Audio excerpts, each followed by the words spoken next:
Assalamualaikum warahmatullahi wabarakatuh.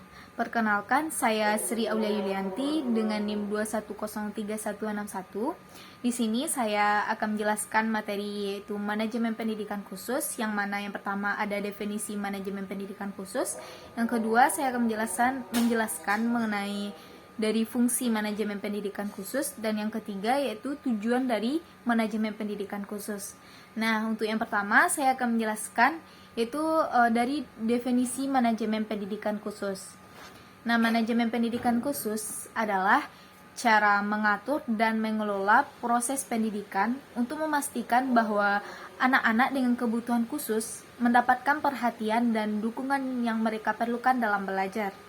Nah, dalam manajemen pendidikan khusus ini melibatkan perencanaan, organisasi, pelaksanaan, dan evaluasi program pendidikan untuk mencapai tujuan pendidikan yang optimal bagi setiap individu. Nah, jadi dapat disimpulkan bahwa manajemen pendidikan khusus ini tentang bagaimana memastikan bahwa semua anak mendapatkan pendidikan yang sesuai dengan kebutuhan mereka. Baiklah, untuk selanjutnya yaitu yang kedua, fungsi dari manajemen pendidikan khusus. Nah, dalam mewujudkan suatu pendidikan yang bermutu tentu dibutuhkan suatu manajemen yang baik. Manajemen yang baik tentunya mengacu pada fungsi-fungsi manajemen. Nah, manajemen ini harus diterapkan dalam upaya penyelenggaraan kegiatan belajar mengajar, karena dengan menerapkan aspek manajemen seperti perencanaan atau planning, pengorganisasian atau organizing, pengawasan atau controlling, serta evaluasi atau evaluation, maka kegiatan aktivitas pelaksanaan pendidikan dapat berjalan secara terencana, sistematis, berkesinambungan, dan mencapai tujuan yang telah diciptakan, dapat mencapai standar mutu pendidikan yang telah ditentukan.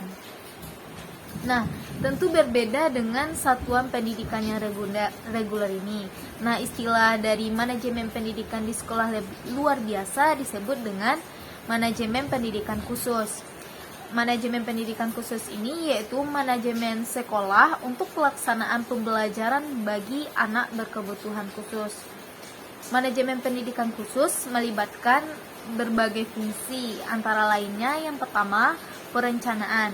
Perencanaan ini yaitu menetapkan tujuan dan strategi untuk memenuhi kebutuhan pendidikan khusus individu.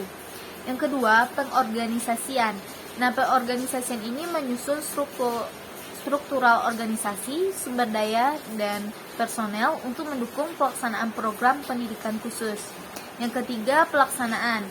Dalam pelaksanaan program pendidikan sesuai dengan rencana yang telah disusun, termasuk mengadakan kegiatan pembelajaran dan intervensi sesuai kebutuhan siswa.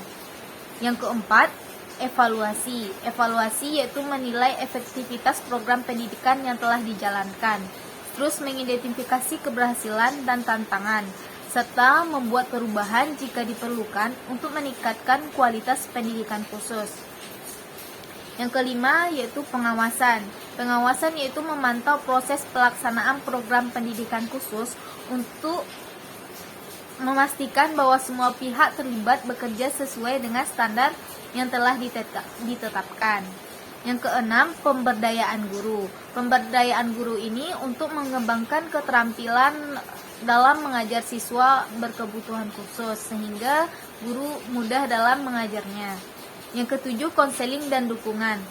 Dalam menyediakan layanan konseling dan dukungan psikologis untuk kebutuhan siswa. Yang kedelapan, manajemen sumber daya. Mengelola sumber daya seperti anggaran, fasilitas, dan materi pembelajaran secara efisien. Yang kesembilan, advokasi. Advokasi ini yaitu sebagai menjadi juru bicara untuk hak-hak siswa berkebutuhan khusus, serta memastikan akses mereka terhadap pendidikan yang secara setara.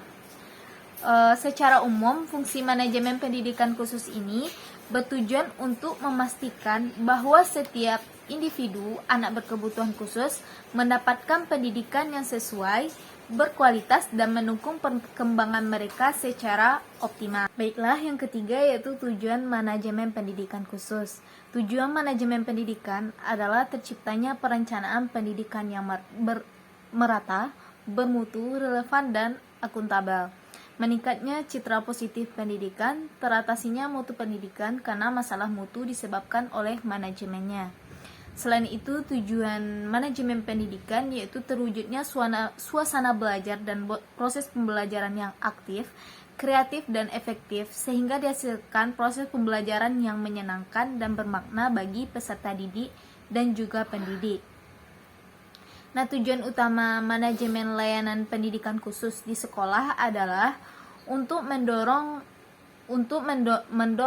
atau mendukung pembelajaran dan dapat mengakomodasikan peserta didik untuk memenuhi kebutuhan khusus mereka di sekolah, serta membantu memfasilitasi dan mempercepat pelaksanaan pembelajaran untuk mencapai tujuan pendidikan di sekolah. Manajemen layanan khusus ini sangat penting di sekolah bagi peserta didik pendidikan khusus. Menurut Ditar 2020 dalam Fajri dan Waspodo 2021 ada beberapa tujuan manajemen pendidikan khusus. Di antaranya yaitu ada produktivitas.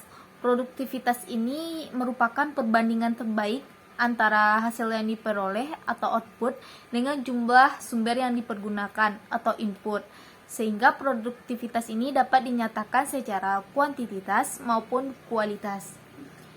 Yang selanjutnya atau yang kedua, kualitas menunjukkan kepada suatu ukuran penilaian atau penghargaan yang diberikan atau dikenakan kepada barang atau produk tertentu berdasarkan pertimbangan objektivitas atas bobot dan atau kinerjanya. Yang ketiga, efektivitas.